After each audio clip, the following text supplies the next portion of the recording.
I just love that song. You know, we're in the second week of Women's History Month. How many people have had some woman in your life that was a river that got you to the ocean of possibility, that you are a demonstration of that river guiding you, supporting you, lifting you up to get to the ocean of your magnificence? Give me a giant hoorah for them. How many women sitting in this room feel like you have also been placed on the planet to be a river to guide the planet, your children, your husband, anybody in your life? You are the river that's guided a lot of people to the magnificence of their very soul. I give you together, everyone. Hurrah, hurrah.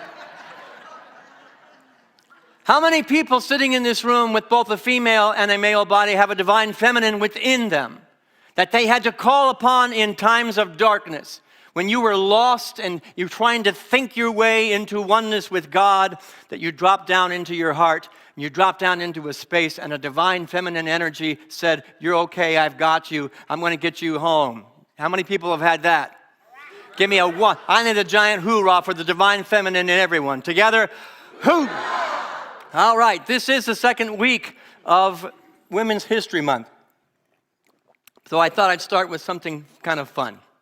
A child went to his mother and said, "Where do people come from? How were we born? Where did this all start?" And she said to him, "Well, there was this guy named Adam and this girl named Eve, and they had babies.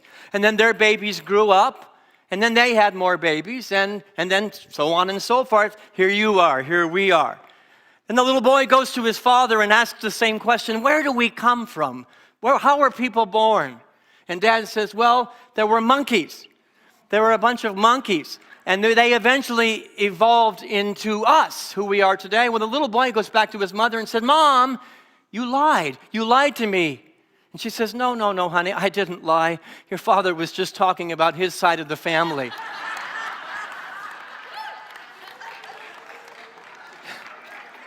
In New Thought, we talk a lot about one side of the family. In Unity, we talk about one side of the family. And what is that? Of our founders? Charles Fillmore, yes? You know, I remember Bishop Carlton Pearson was doing a workshop with a bunch of Unity people, said we were praising Charles Fillmore, and he says, "You all people need to feel more. Quit filling yourself up and feel more." Well, the feeling part of Unity is the divine feminine. Some people called Charles Fillmore the father of Unity. Many people in many circles call him Papa Charlie. Papa Charlie. Today, for Women's History Month, Papa Charlie is going to take a back seat. And I want to put the heart of Unity at the front seat, at the driver's seat, where she's always been, but maybe has been forgotten. The heart of Unity, the mother of Unity, Myrtle Fillmore. Give her a big hoorah. You know, many people have referred to Myrtle as Charles's wife. Today, Charles is Myrtle Fillmore's husband. Any study of the Unity movement, any study of our movement will clearly indicate and reveal that if not for Myrtle, we wouldn't have a church where we sit right here today. If not for Myrtle Fillmore, who really is the founder of Unity, not just the co-founder, the Unity movement would not even exist. It was her drive. It was her persistence, her commitment, and her passion that kicked off all that Unity is. She felt Unity before Charles intellectualized it. She felt the desire for something to be born on the planet before Charles even had a thought about it. He kind of thought she was a little bit nuts. He was a businessman. And it's like, I don't know what my wife is doing. Anybody ever feel that? I don't know what that woman is doing. But she was feeling something that needed to come to the planet before Charles ever had a thought about it.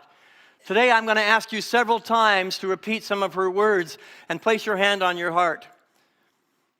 You know, somebody told me that I've been asking you to do that a lot lately. I don't know whether it's for my benefit or the church's benefit or the movement. And they said, "Oh, don't put your hand on your heart when the minister says it, because that's mind control." It's actually just the opposite. I'm asking you to get out of your mind, and that's not a far journey for many of you in Unity, to get out of your mind and drop down into the heart. The intuitive part of you, the divine feminine part of you, that which has always led the way until, well, we intellectualized our oneness with God. So I'm in my heart today. Say that with me. And for the record, if you don't want to do that, you don't want to say that, don't. I'm not trying to control your mind. I'm trying to create a heart-centered environment. So be in your heart today. Myrtle was espousing ideas her businessman husband, Charles, absolutely wasn't too sure of. Ideas about the power of the mind to heal. Ideas of the power of the heart to heal. Incredible ideas of potency. The potency of affirmative prayer. Not begging, not beseeching, not, trying to ask God for something you don't have, but living in the intuitive understanding that God and I are one, then therefore all I could desire ever I want is right here and it is right now. All that I could ever desire is right here and right now. Say that with me. All that I could ever desire is right here and right now. We say co-founder, but she was a true founder. She was a true Wonder Woman. How many of you did your homework from last week? I asked you to become like Wonder Woman and to sit around wondering, what would life be like if I let the divine feminine lead? What would life be like if I let the women in my life have a say? More of a say than they had. The women in my history, mothers and grandmothers and sisters, have a greater say. Did anybody wonder what life might be like? I think we'd probably be a little bit more in balance, perhaps. I know my life would be way more in balance if we did that. She was Wonder Woman, and I thought, since I brought up Wonder Woman last week, the man who created Wonder Woman, yes, it was a man, William Marston. This is what he had to say about his creation.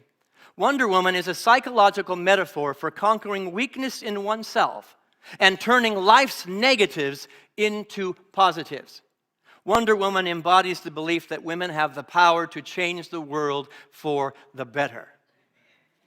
Myrtle Fillmore is a symbol of a Wonder Woman who not only knew these statements as a possibility, she implemented them forcefully in a time when she was supposed to be subjugated to the kitchen. She said, hell no, hell no. I've got something that wants to be birthed through me. And so she implemented at a very high vibration and high level. So today I honor, on this Women's History Month, all women who refuse to play small, have their voice stifled, and the great things that can happen. I'm going to talk about some of those ideas today, and I'm going to invite you to internalize them and make them your own. This Wonder Woman had a life that was marked by adversity. It was not easy. She was not born with a silver spoon in her mouth, and not the least of which is she was diagnosed with tuberculosis. And the doctors all said, make peace with your Creator. You got to go. Several people and women in her family had died from tuberculosis. She was just going to be the next in a long line. And they told her to make peace. And she said, hell no.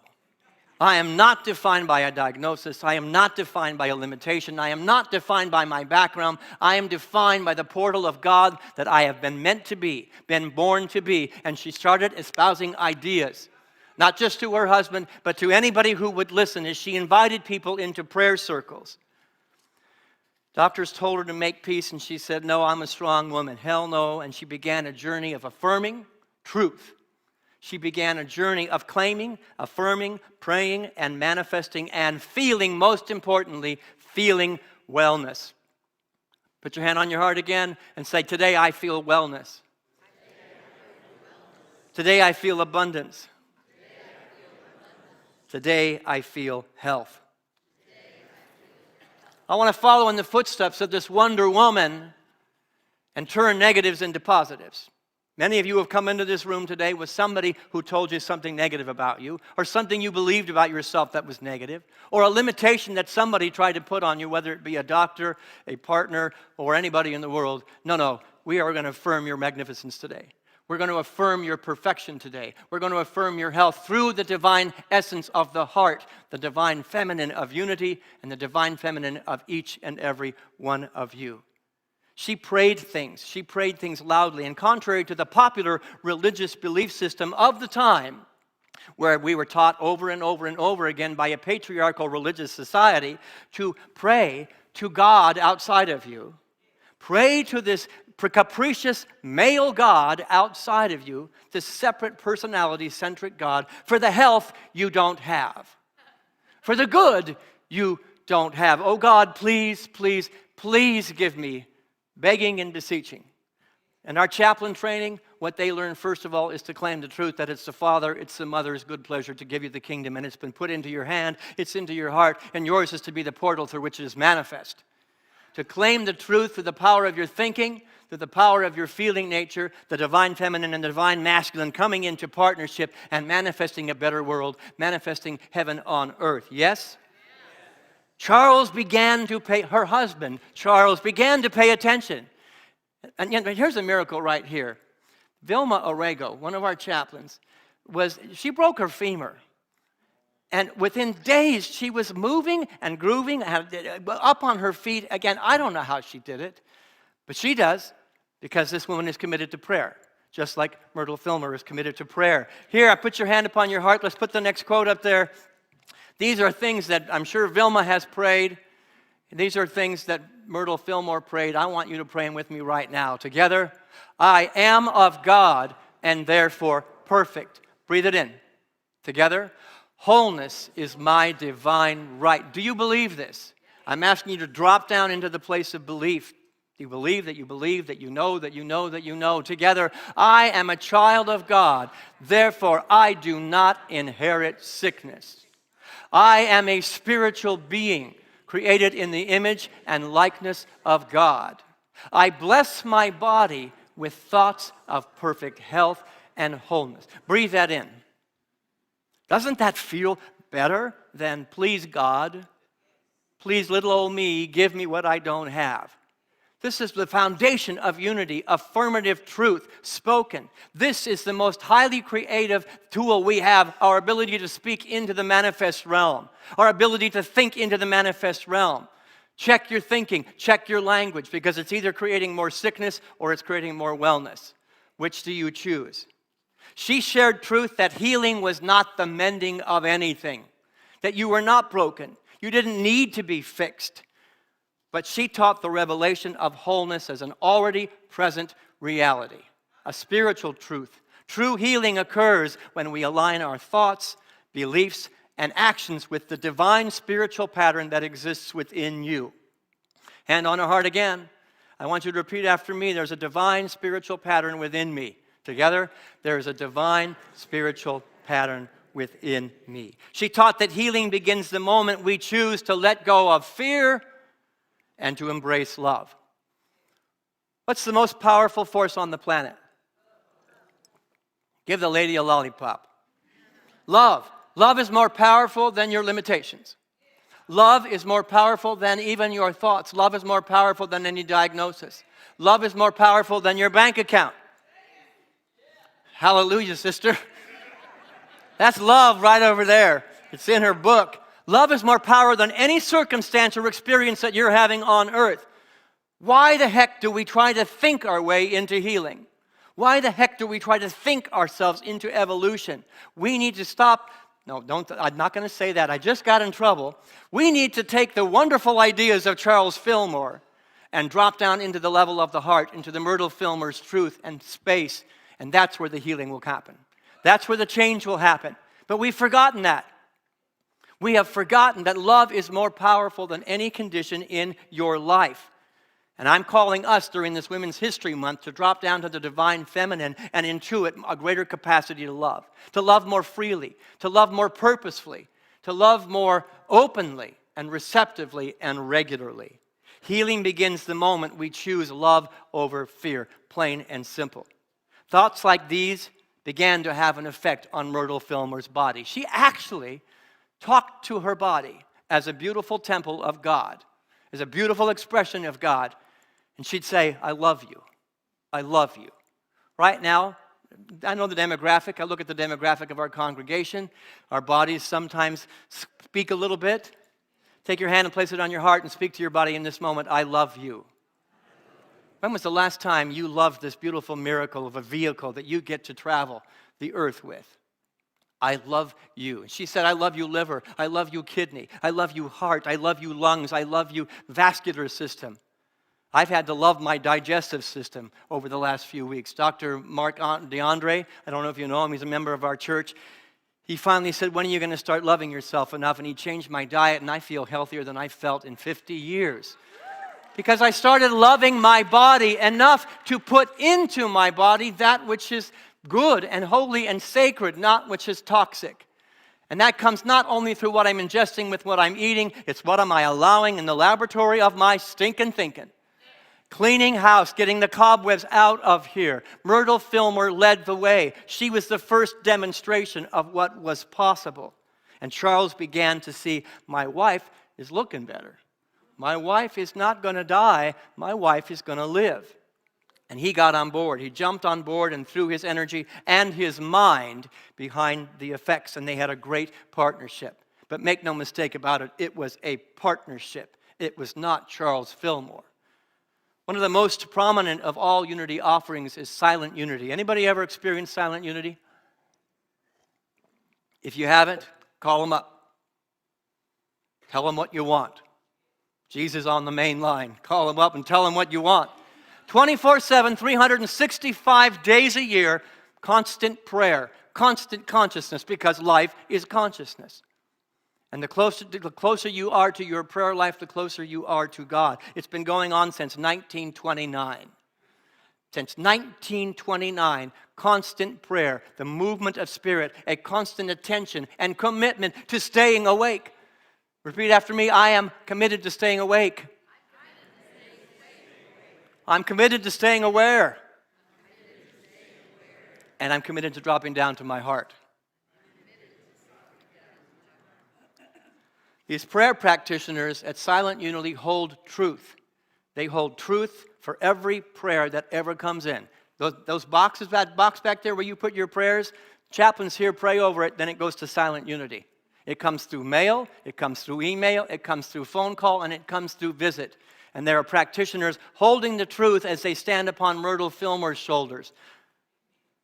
Myrtle dedicated her life to these endeavors. Prayer, affirmative prayer, was her gospel. Affirmative prayer was her truth.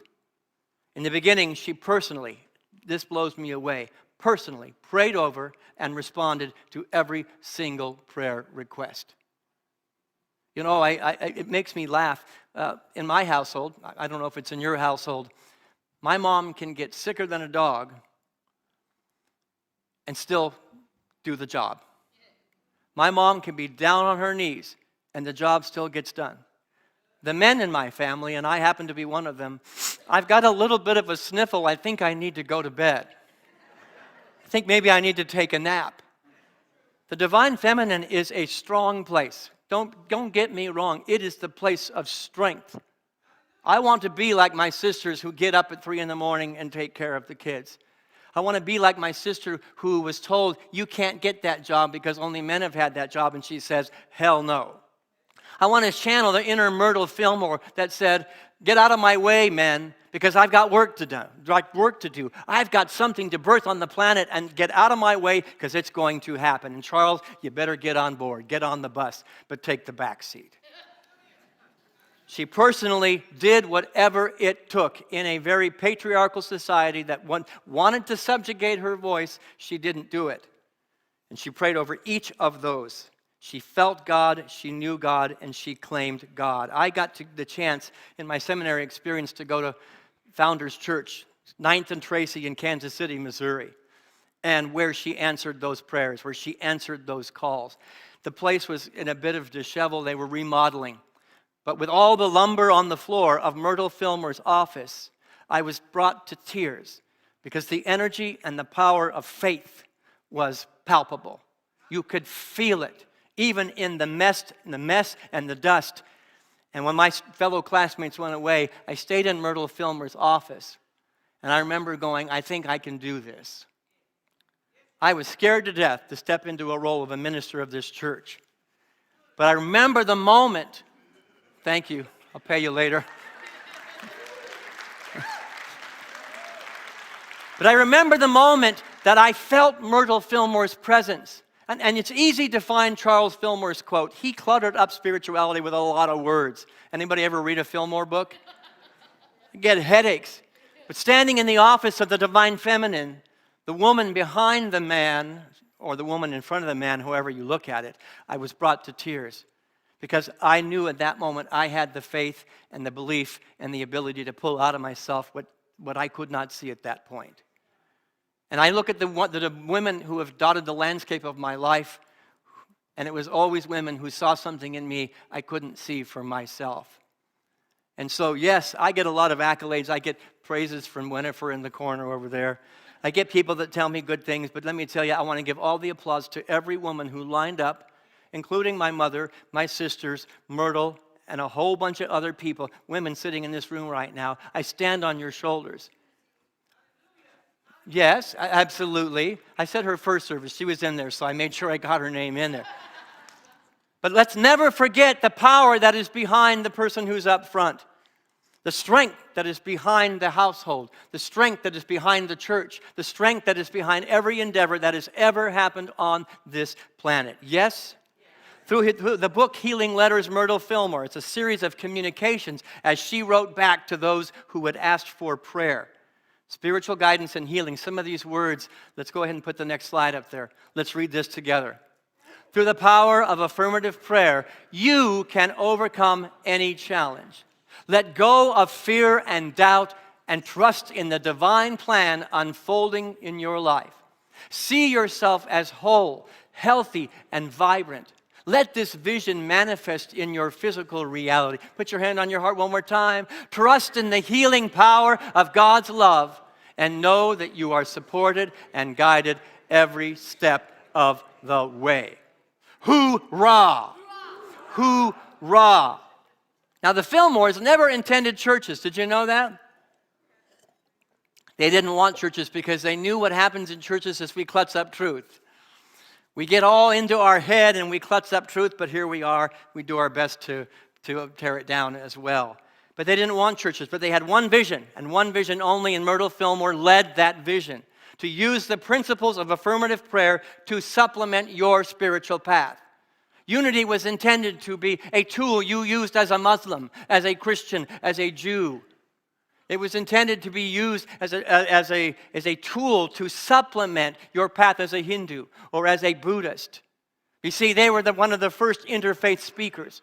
We think the interfaith work is new. No, it was starting back in 1891 when unity was started. Come one, come all, beyond your race, your socioeconomic experience, beyond anything you have in your life or what you believe, you belong here. Interfaith work was happening in 1891, and Myrtle led the way. Prayer groups holding space and consciousness, love and compassion, not just for the individual, but for the world. So I don't quote Myrtle Fillmore, but I channel Myrtle Fillmore when I say this, and it ticks a lot of you off, and I just found it interesting as I prepared that it's only the men that have come to me and said, stop saying that. When I say, if what we've done in this room stays in this room, it's been a waste of time. But if what we've done in this room goes out those doors and the world's a little more kind, generous, and loving, it's been the most beautiful hour and a half you could have spent. So I just want to examine that. And that divine feminine is in each and every one of us. They were about affecting the collective consciousness as much as the individual consciousness. Have you noticed that unity sometimes gets a little self-centric? I've noticed it. It's all about me. They did it my way. The reality is that's what unity's become, and Myrtle was just completely the opposite of that. Do it for the world. Save the world. Change the world. Make the world a more bright, healthy, and beautiful place. This is another quote that is from Myrtle. Let's say it together. We have nothing to do but love one another and hold one another up to the highest good we know. When we talk about accountability in a spiritual community, I'm standing on Myrtle Fillmore's shoulders. I need to call her out when somebody's calling me out. I need to call her up when somebody's calling me out in the same. So yes, we are accountable to the highest vibration, to calling people out. Joel Blackford's sitting right there and Marianne's right next to him. They'll be the first ones to say to me, did you hear what you just said? Is that really what you want to experience? Accountability. Oh, come on, Myrtle. Okay, come up. And that's what we do here. We hold each other to the highest standard. And there's nothing wrong with that. I want to apologize for that. Seeing you at your best, Marilyn. I will not apologize for seeing the magnificence of your soul when you can't see it for yourself, because then we all rise together. Myrtle Fillmore did that, not just for the congregation, not just for the prayer group, but for the entire world. She envisioned a world where all people could come together and pray in harmony, transcending barriers of race, creed, color, or nationality. Let's read that last quote. Our unity is God. Our diversity is creation, and we honor both. This is the year that we're celebrating diversity and unity, and I get the questions all the time. Well, a whole year of unity and diversity? Absolutely, because it honors Myrtle Fillmore's vision for what could be. We honor not just the unity, but we honor the unique way that each of you thinks, the unique way that each of you shows up on the planet. And maybe if we can do it here, channeling my Myrtle Fillmore, we can do it out there. And if we can do it out there, maybe we can do it on this beautiful home that we call Earth. It's not working the other way around. Somebody said, I've been affirming and using words and praying for a long time. Nothing's changing. Maybe we need to drop down into our heart and just love more readily.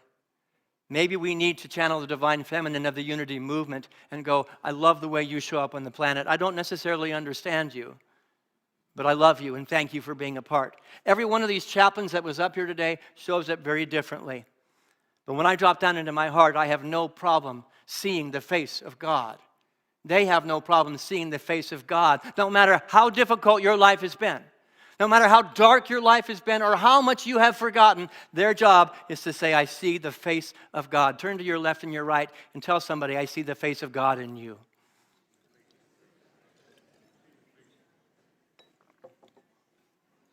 Charles was an intellectual, and he used a heck of a lot of words to educate the mind, and I'm grateful for that education.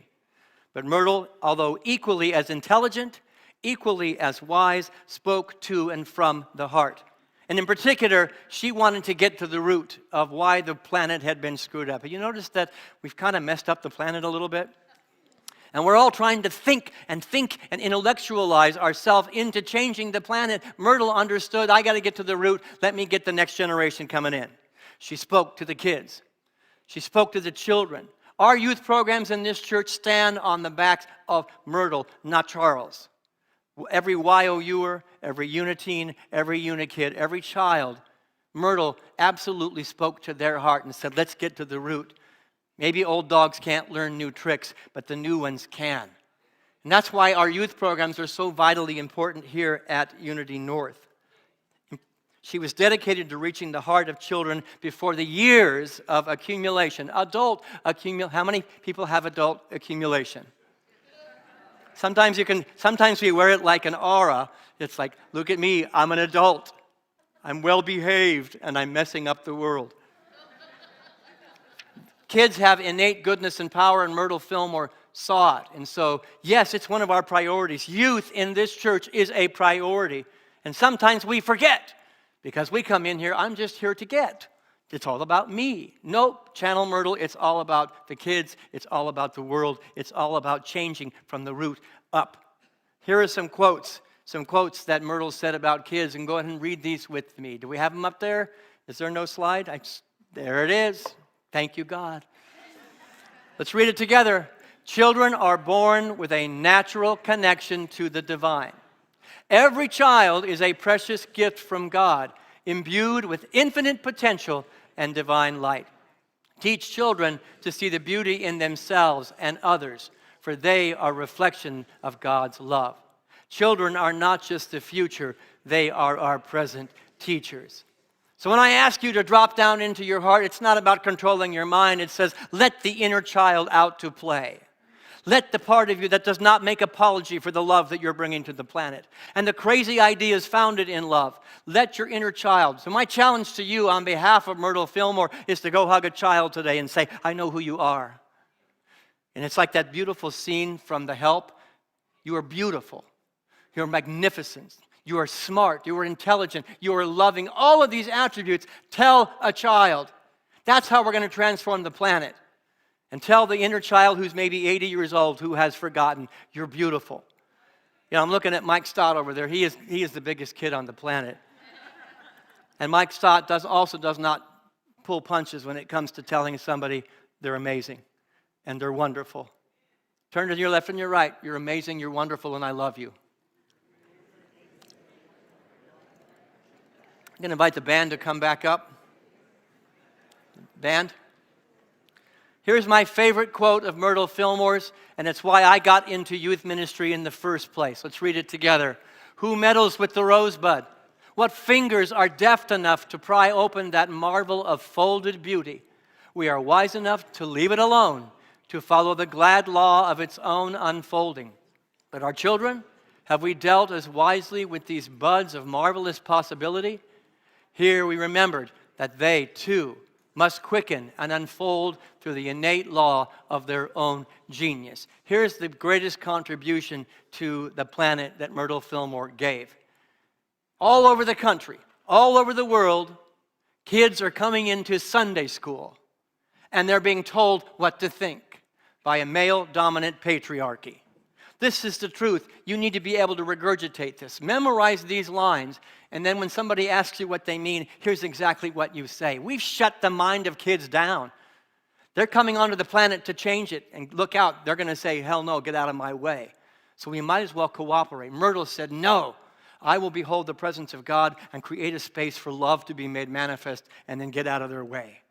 That's what we do here at Unity North. That's why our youth programs are so vitally important. It's what our chaplains do. You're not going to think your way into changing the planet or the human race. A little music maestro would be great. It's being a Wonder Woman who will not be subjugated by the old paradigms that need to be changed. It's being a Wonder Woman who says, I will not only heal my own self, but I will be a part of the healing for the whole world. Today, I honor and bless the mother and the heart of Unity, a Wonder Woman, and I invite us all to keep her in the front seat, not just for Women's History Month, but to be aware that when you speak about the Unity movement and what we do here, put Myrtle's name first. Myrtle and Charles Fillmore, both partners that give us a beautiful sacred ground to explore the inner child, to use ideas and to heal the pains of yesterday, the difficulties of yesterday.